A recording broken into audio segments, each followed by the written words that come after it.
Hello, my dear friends. I am Adarsh Sharma and welcome to my YouTube channel.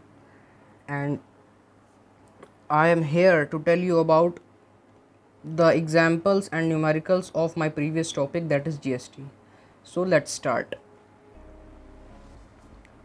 So my dear friends, आप लोगों ने मेरी पुरानी videos देखी ही होंगी जिसमें मैंने आप लोगों को जीएसटी टॉपिक से रिलेटेड काफ़ी ज़्यादा डिटेल्ड इंफॉर्मेशन दी थी। कुछ टर्म्स रिलेटेड बताए थे, लाइक डीलर और SGST, CGST और GST is a value added tax, input tax और आउटपुट टैक्स। तो ये सब टाइप के क्वेश्चंस अगर आपको सीखने हैं तो आप सबसे पहले मेरी प्रीवियस वीडियो देख लीजिएगा, जिससे आपको सारी की सारी बेसिक इन्फॉर्मेशन मिल जाएगी इस टॉपिक से related.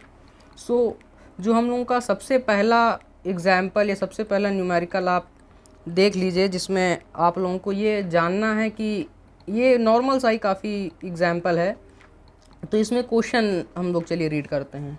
A consumer buy a fridge of marked price ₹36,000 at a discount 15% by a dealer. तो इस लाइन से हम लोगों को यही पता चल रहा है कि इसकी जो मार्केट प्राइस है 36,000 है और इसको किसी भी कंज्यूमर ने ख़रीदा है 15% के डिस्काउंट पे। और जो रेट ऑफ जीएसटी लगा हुआ है हम लोगों का, इसमें रेट ऑफ जीएसटी, ये देखिए रेट ऑफ जीएसटी जो लगा हुआ है इस फ्रिज के ऊपर, रेट ऑफ जीएसटी लगा हुआ है 18% का। तो हम लोगों को ये देखना है कि जो अमाउंट टैक्स जो कंज्यूमर दे रहा होगा अगर डीलर को, वो कितना देगा। सबसे पहला तो हम लोगों का ये क्वेश्चन है। और दूसरा जो क्वेश्चन है हम लोगों का, the total amount that the consumer पे फॉर अ फ्रिज।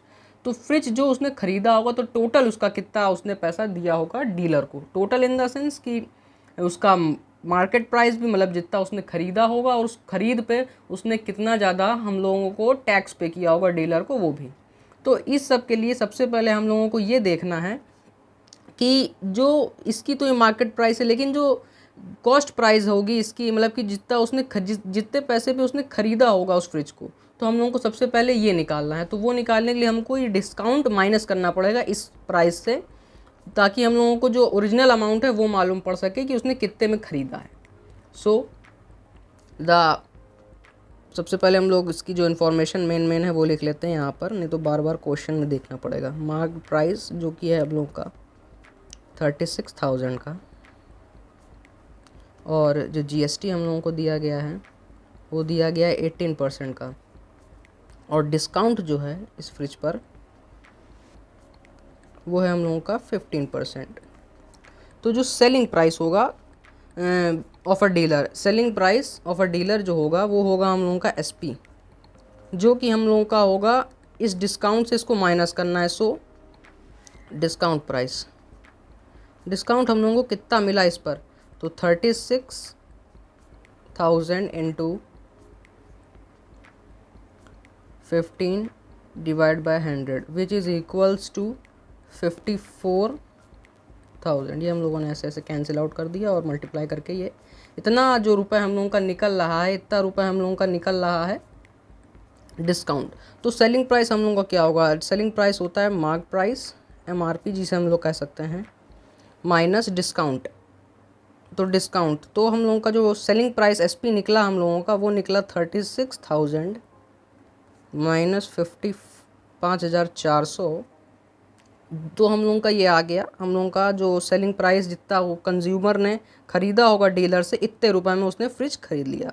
अब इतने रुपए में उसने फ्रिज ख़रीद लिया, अब इसके ऊपर इस मार्क प्राइस से हम लोगों को मतलब नहीं रहा। अब हम लोगों को ये सेलिंग प्राइस से मतलब रहा, जो कि जितने पे उसने ख़रीदा है। तो सेलिंग प्राइस के ऊपर हम लोगों को अपना GST 18% लगाना है और बता देना है, वही हम लोगों का पहला आंसर हो जाएगा कि GST कितना कंज्यूमर ने पे किया परचेजिंग के समय। So the amount of tax of या GST भी लिख सकते हैं हम लोग, पेड बाय कंज्यूमर,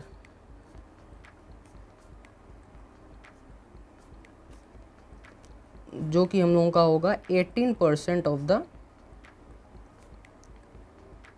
रुपीज़, ये selling price 18% of the SP लिख देते हैं, बाद में हम लोग करते हैं। That is equals to 18 into 100 bye,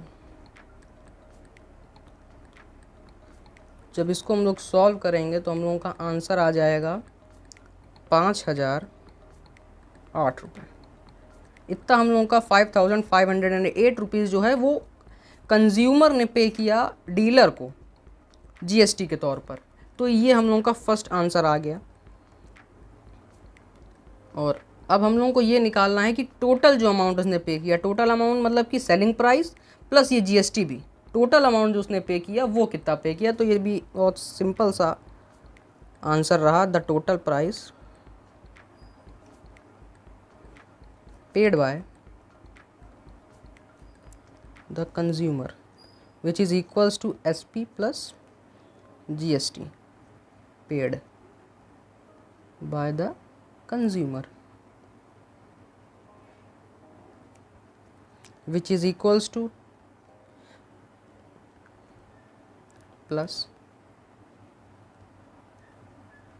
which is equals to so ये हम लोगों का आंसर हो गया।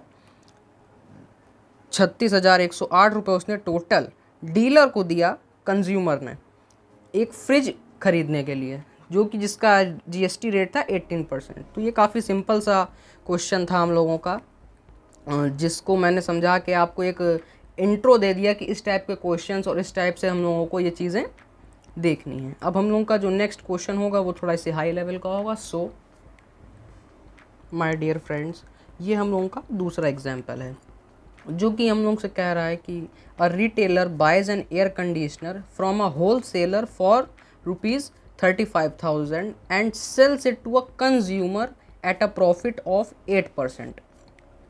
तो एक मान लीजिए एक हम लोगों का रिटेलर है, रिटेलर ने कोई भी एक जो रेफ्रिजरेटर ख़रीदा होल सेलर से इसने एक रेफ्रिजरेटर ख़रीदा और उसने उसको सेल किया एक कंज्यूमर को। ये हम लोगों की चेन हो गई, जिसमें हम लोगों ने ये देखा कि 35,000 का उसने रेफ्रिजरेटर ख़रीद लिया और उसने जो बेचा उसको 8% प्रॉफिट पर बेचा किसी एक कंज्यूमर को। तो इस रेफ्रिजरेटर में सबसे पहले ये देखना है कि रेट ऑफ जीएसटी कितना है। तो रेट ऑफ जीएसटी जो हम लोगों का लगा हुआ है वो 28% लगा हुआ है इस एयर कंडीशनर पे। तो एयर कंडीशनर पे जो रेट ऑफ जीएसटी लगा हुआ है वो लगा हुआ है हम लोगों का 28%। और अब हम लोगों को ये देखना है calculate the tax liability of a retailer. Tax liability in the meaning कि उसने टोटल सेलिंग से परचेजिंग से लेकर के सेलिंग तक उसने कितना टैक्स पे किया, टोटल नेट जीएसटी जिसे कहते हैं वो। तो हम लोगों को फाइंड करना है net GST paid by the retailer, ये हम लोगों को फाइंड करना है। तो इसके लिए अब इसमें हम लोगों को वो टर्म्स आएंगे जो मैंने आप लोगों को फर्स्ट वीडियो में बताया था। इसमें हम लोगों को सबसे पहले तो निकालना होगा कि उसका इनपुट जीएसटी कितना है। Input GST meaning input GST कितना है ये हम लोगों को सबसे पहले देखना होगा। उसके बाद आउटपुट जीएसटी हम लोगों को देखना होगा कितना है, आउटपुट जीएसटी कितना है। उसके बाद इन दोनों का जो सब्सट्रैक्शन होगा वो मैंने आप लोगों को बताया था नेट जीएसटी उसे कहते हैं। तो net GST paid by the retailer तब हम लोगों का जाकर निकलेगा। तो इसके लिए हम लोगों को सबसे पहले इनपुट जीएसटी निकालना रहेगा। इनपुट जीएसटी मीनिंग कि उसने कितना पे किया होल सेलर को, उसने कितना पे किया होल सेलर को परचेजिंग के समय, that is called input GST paid by the retailer. And output GST क्या होता है? आउटपुट जीएसटी वो होता है कि उसने सेलिंग के समय कितना जीएसटी कलेक्ट किया कंज्यूमर से। So first of all we have to find the input GST of the retailer. So the purchasing amount means cost price of air conditioner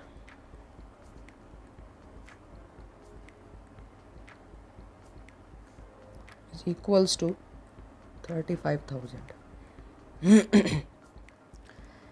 Now the input GST paid by the retailer,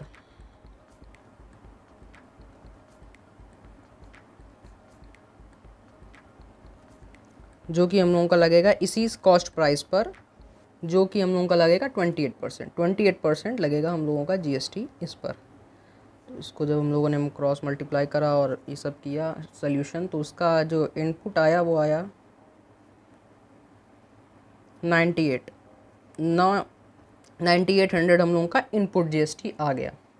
अब हम लोगों को ये देखना है कि इसने खरीदा तो इतना और इतना जीएसटी उस समय उसने पे किया होलसेलर को। अब हम लोगों को ये देखना है कि इसने जीएसटी कलेक्ट कितना किया कंज्यूमर से। तो इसमें लिखा हुआ है and it sells it to a consumer at a profit of 8%। तो इसका सेलिंग प्राइस क्या है? सेलिंग प्राइस हमने पहले ही आपको बताया था कि सेलिंग प्राइस प्रॉफिट और उसका मिला के होगा कॉस्ट प्राइस प्लस प्रॉफिट। इसी को हम लोग सेलिंग प्राइस कहेंगे। तो हम लोगों को प्रॉफिट निकालना रहेगा। तो profit of the retailer is equals to 35,000 into 8 divide by 100। इससे हम लोग अपना प्रॉफिट निकाल लेंगे। प्रॉफिट जो हम लोगों का निकलेगा इसमें वो निकलेगा इतने रुपीज़ का, इतने रुपीज़ का profit. So the selling price SP of the air conditioner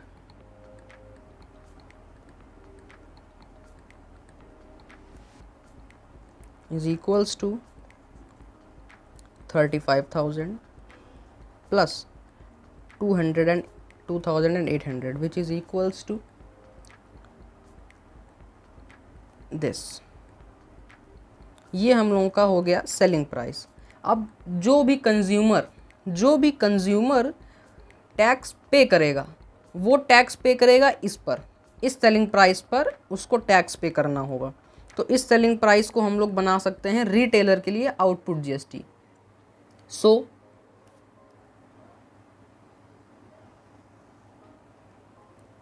the output GST of the retailer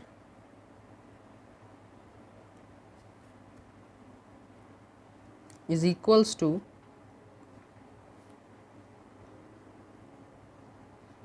37,800।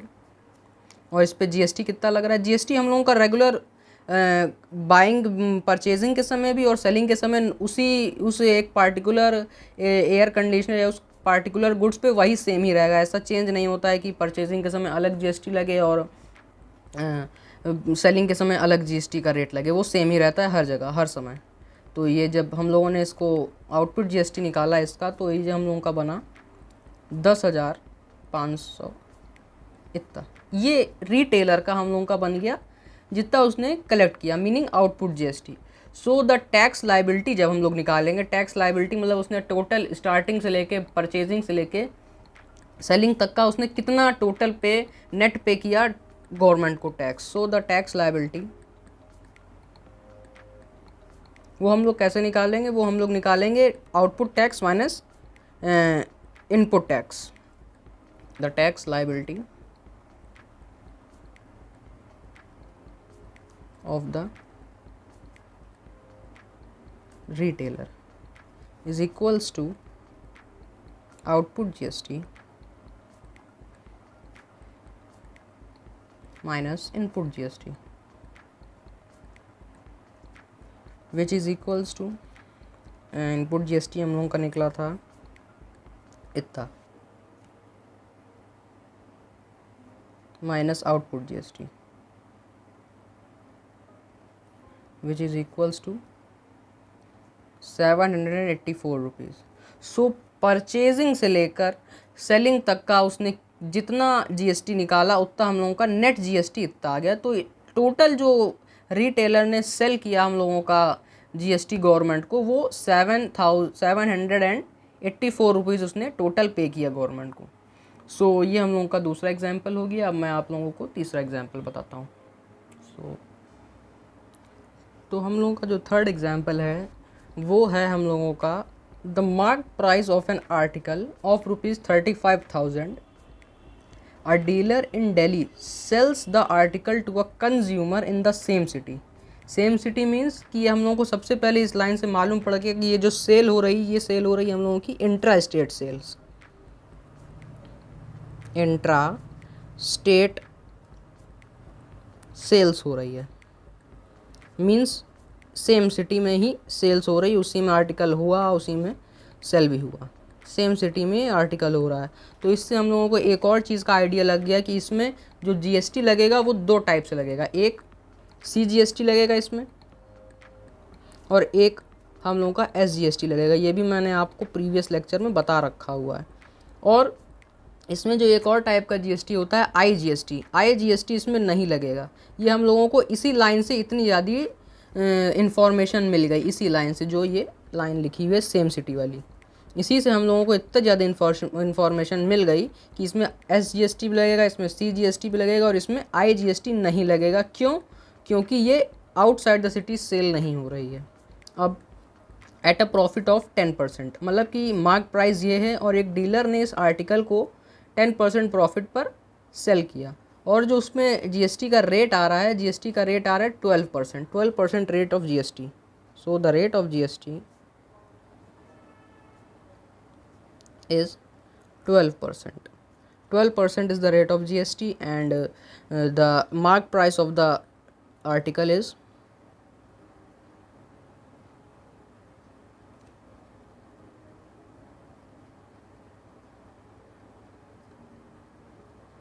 equals to 35,000. 35,000 sorry, 3,500. Now, and the profit of the dealer is 10%. Now we have to find the IGST, CGST and SGST and the amount paid by the consumer for the article. मतलब कि amount जो consumer ने पे किया होगा dealer को article ख़रीदते समय। तो हम लोगों को सबसे पहले इस क्वेश्चन के लिए क्या क्या रिक्वायरमेंट है। रिक्वायरमेंट्स हम लोगों की ये कि हम लोगों को सेलिंग प्राइस मालूम होना चाहिए, एक तो कि कितने में उसने डीलर ने सेल किया कंज्यूमर को, और फिर हम लोग इसमें उस जो अमाउंट हम लोगों का निकलेगा उसमें हम लोगों को CGST एक सबसे पहले तो फाइंड करना है, और एक हम लोगों को फाइंड करना है SGST। IGST तो नील होगा, वो मैंने आप लोगों को पहले ही बता दिया है। और द अमाउंट फिर हम लोग उस सेकंड पार्ट पे चलते हैं क्वेश्चन के। So the selling price SP of the dealer which is equals to the 10% profit of an article plus the mark price,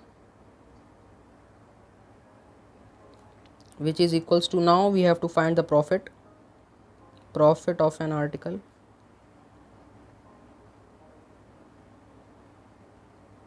which is equals to 10% of the 3,500. So 10 into 100 to 35, which is equals to 350 rupees.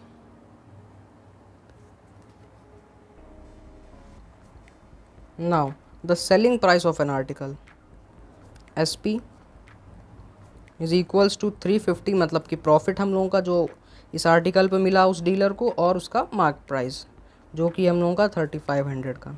सो जो total amount हम लोगों का बना वो बना 33,850 rupees का। ये हम लोगों का बन गया एक सेलिंग प्राइस। तो सेलिंग प्राइस हम लोगों को पता चल गया। अब हम लोगों को ये पता करना है कि इसमें IGST कितना लगा है, CGST कितना लगा है, और SGST कितना लगा है। सो हमने आप लोगों को पहले ही बताया था कि कोई भी अगर इस जो वो हो रही है, क्या कहते हैं, कोई भी सेल अगर हो रही है वो सेम सिटी में ही हो रही है, सेम सिटी में अगर हो रही है तो ये दो पार्ट में उसका जो GST होता है वो डिवाइड हो जाता है। आधा जो जाता है वो SGST को जाता है, मतलब स्टेट गवर्नमेंट को जाता है, और आधा जो जाता है वो सेंट्रल वाली को जाता है। सो हम लोगों का टोटल जो GST होगा वो दो पार्ट में डिवाइड हो जाएगा। मतलब कि जो 12% GST है, तो जो इसका टोटल GST हम लोगों का है विच इज़ 12%, वो हम लोग डिवाइड कर देंगे SGST और CGST में, SGST और CGST में। तो 6% जो होगा हम लोगों का वो CGST लेगी, और 6% जो होगा वो हम लोगों का SGST लेगी। Now the price that is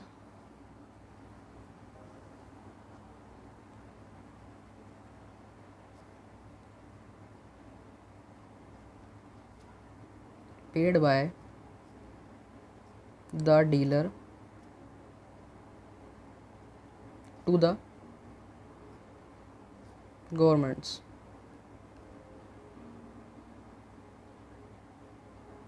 is equals to SGST। SGST हम लोगों का जो होगा वो होगा इस सेलिंग प्राइस इंटू 6%। हम लोग का SGST हम लोग फाइंड करना है तो 6% निकालेंगे। हम लोगों को 12% से मतलब नहीं है, हम लोगों को 6% से मतलब है। तो 6% जो हुआ वो हम लोगों को निकालना है। तो 6% इंटू ये इज इक्वल्स टू ₹231।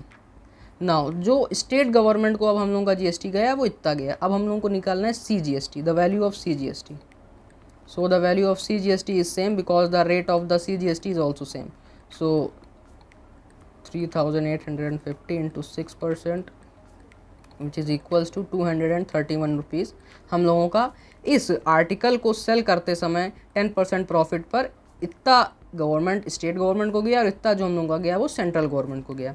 और IGST मैंने आपको पहले ही बता रखा है कि IGST नील होगा, क्योंकि IGST हम लोगों का तब लगता है जब आउटसाइड द स्टेट सेल होती है। सो IGST इज़ नील। सो हम लोगों का जो फर्स्ट पार्ट का क्वेश्चन है वो दोनों हम लोगों ने यहाँ पर सॉल्व कर लिया, answer and answer.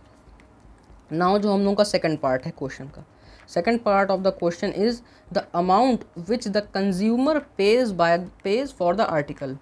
So the consumer page for an article. तो कंज्यूमर ने जो आर्टिकल खरीदते समय पैसा दिया होगा वो दिया होगा सेलिंग प्राइस और टोटल GST। तो हम लोगों का सेलिंग प्राइस जो कि डीलर ने लगाया होगा और जो उस पर हम लोगों का GST टोटल बना होगा। टोटल GST मतलब SGST, CGST and IGST plus करके, which is an equal to SP plus CGST and SGST which is equals to 3,850 plus 231 plus 231 which is equals to 4,312 rupees. This is your answer of second part. Now तो मैंने आज की video में आप लोगों को 3 example बताए जो कि बेसिक से थोड़ा हाई लेवल तक आए, और मैं अपनी नेक्स्ट वीडियो में आप लोगों को थोड़े और हाई लेवल के क्वेश्चंस पे ले जाऊंगा जो कि एग्जामिनेशन पॉइंट ऑफ व्यू से, बोर्ड पॉइंट ऑफ व्यू से काफ़ी ज़्यादा इंपॉर्टेंट हैं। तो stay tuned and please please please subscribe my channel and thanks for watching this video and like and also comment this video. Thank you.